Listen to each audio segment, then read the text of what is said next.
so many people are struggling to sleep right now. A new name has been coined. Have you heard of coronasomnia? If you are one of the millions of Americans not getting a good night's sleep, Stephanie Dalfonzo is here with tips to help. So the timing of this segment was meant to be because I got a terrible night's sleep, and I have a feeling that you did too, so I'm very glad that you're here to talk with me about this morning. Who is insomnia affecting most right now? Surprise, women.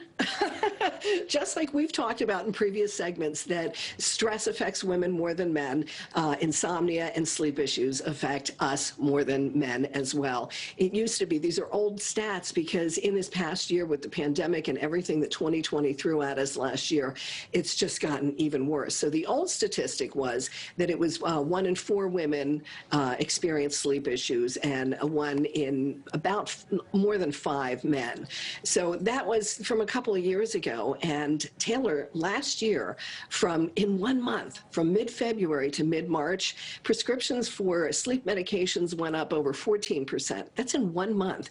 At the same month, prescriptions for anti-anxiety medications rose over 34%, and that was a year ago.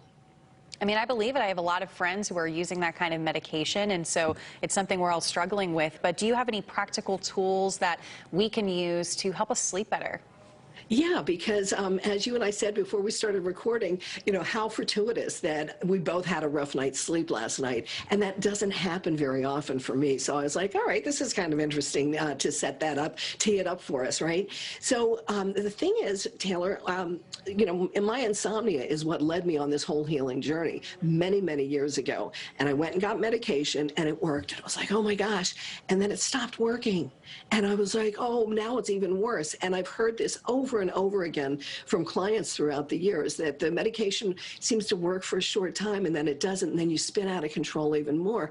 So I know when I wake up in the middle of the night, I know what to do, I know what not to do. And the number one thing not to do is what most people do. They grab their devices. Well, there's 2 reasons we don't want to do that. One is because the blue screen from any of our devices actually stimulates our sympathetic nervous system, which is the fight or flight syndrome. We don't want that in the middle of the night, right? The other thing is, then we're looking at what time it is. And then we're like, oh my gosh, it's 2:30 if I don't get back to sleep. Oh my gosh, then you're going spinning out. So instead, come to your breath. Your breath is always with you. So we've done this before, Taylor, you and I. Breathe in, breathe out. Breathe in, breathe out. And then you'll just find yourself drifting back to sleep. Or another really fabulous technique that a lot of my clients with sleep issues love is counting the breath from 1 up to 8, back down to 1, up to 8, back down to 1. And at some point in there, you just drift off to sleep. Well, I think so many of us think that we're unwinding by lying down and, you know, maybe using our phones to catch up on things we might have missed during the day, but you're so right. It just keeps engaging our brain. And then you look at the clock and it's like, oh my gosh, I need to catch up on sleep. So that's a good reminder for people to just plug the phone in, lie down, close your eyes, and just take some time. Well, and Ariana Huffington says, take it a step farther. She says, leave the devices out of the bedroom. Interesting. Okay. And if people want more information from you because you have a book, there are so many resources that you've been able to offer us over the years in terms of bettering ourselves, how can people get in touch with you? Hopefully they will know how to spell StephanieDalfonzo.com.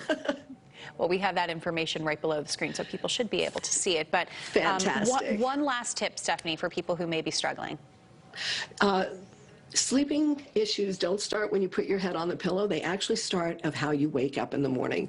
I had a client many years ago who played me the ringtone on his phone that he woke up to, and it was like a warning for a battleship. That's mine. Yeah.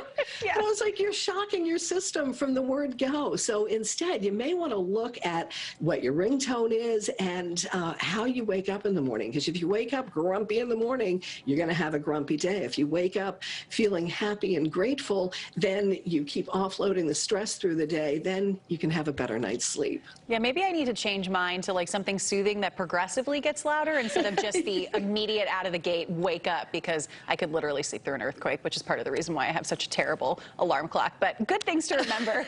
Stephanie, thanks so much for joining us this morning. Thank you, Taylor. An update, I still have not changed my alarm clock. I need